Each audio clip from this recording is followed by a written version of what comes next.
Uba Nathaniel Remai Kertong ke Indian National Congress na Soyong Nong Spung constituency ulong baka jingmi jong u banya kun ya ke election MDC ka Denmark ka jingkwa nong Krishan jong kupa jong u uba HDR lingdo bam kwai hadwaru blai kumta umi mansu kliang ya ke jingi ki pajba yukpa bat baka jingi ki pajba ya ke ying kesem kupa jong u kumta ukermen ban job kumukhon man budin igi mati jong kupa man pendap nakapta kamram kupa u angnut ya ka constituency uba Nathaniel Remai mentaka singi ka live way trik ula pendep ya jing tap kerteng ha office DC East Khasil Shillong kumu kertong manyakun naka party congress na Soyong Nong Spung constituency ka Bansalong ka arpoi trik rempang haba kali uba Nathaniel Remai uloong pakamdon jingkta ya u manyakun ya kena election wat la hab manyakun persya shibakhan ni shiying system UMLA bamenta uba sensyar lingdo thaba uba deru ukertong MDC naka party UDP namar uloong kakamying kayat lakajong bakakam politics kumban kedo hangne ke Soyong Nong Spung constituency kadega constituency ke Basyong Shit bat ibang bah hakne election MDC namar UMLA berim uba samlin malnyang unyakun MDC nak NPP bat hakaju kaying uba late HDR lingdo arngut kinmi madan na luar kata kuwe kiseng san pertei ka VVP bat kuwe de yang mau sisi ni kan election MDC. Kawai te kadai baik kejengit jung pagba ni pak kebang hap an siu liang ki da jing kam ba mo bat ka jing wan ki perlok jing pa ki nokshan ki man kasgi ki phai khamat be ska hing jing pa tengah kum kun senrang hap ban mi budin ki mati jung ik Ngai kumah kitu kisnem gi belada baiklah bila khlat ladan CUDP dekai ba penong ipi bade puan kun na congress. See, I was ngala head asana Congress. Te kumbakalong kajing angnut kajong ipa kam simla urlong te kri parti Congress ka badon mi ka tolong ka ba tengrai ka baskem tahi but kilok ki jori ki baya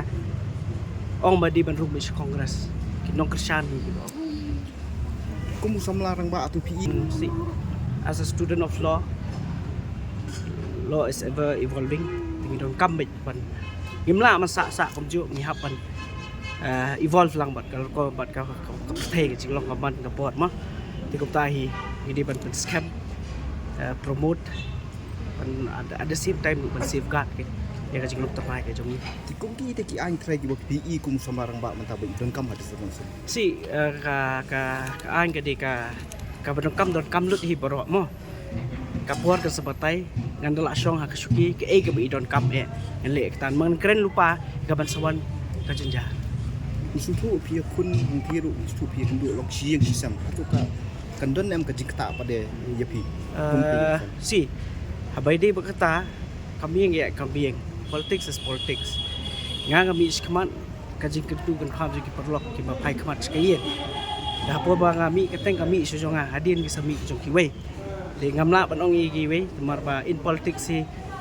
democracy hi anyone has the right but contest ngimla ban khang nga kadon la ka jong thong ki we candidate ki dong la ka jong thong tai Pi ne ka di ba pinyo tiket na UDP suppose congress na. Si badai berkata nga kampan si eru teka tiga jikot jiki perlok teka jikot perlok saya kendu bagi siarai minyalej parti Congress Kumbangi sudut mo election ni. Kek pat kelas kumbang. ka kelas kemudian kelas it's just that ka rukup trikam ka jikwa ka jik angnut jingpa kam simla urlong te na thai khur hi khap tip kambai kam jumpa tai harus Atu confident enough rakyat phai bak asu ka jinglong jingman ka jingit ka tangdon ka yeng ka phai khamat ka yeng de I have to do justice ka jingit jong phai ba ya ka yeng ya ipa khamtam I have to see justice kata ba ongai phi karam ngapat dep si ngap si keliang di kam mo bha ta di keti jipa ngan bu be kum tahi mo atu PI ne ba ka i te ki jing e jong ka Soyong constituency habai de bat ka kam sunong kam thau. si ngalayan ta kidon ki jing dala song suki si keren si pet Kek kimat berkungsang. Wei gadi kata perbet lut gijing jong senong kum MDC ikiput kisam idon gijing ini tai idon gijing wet si iu ha pila atip kamha ai nga song suki prinsip ya kam mar kan syukran dah ketien kam dan jumut ahi ka kam kan keren kan mo bisbon mo Lepas belah.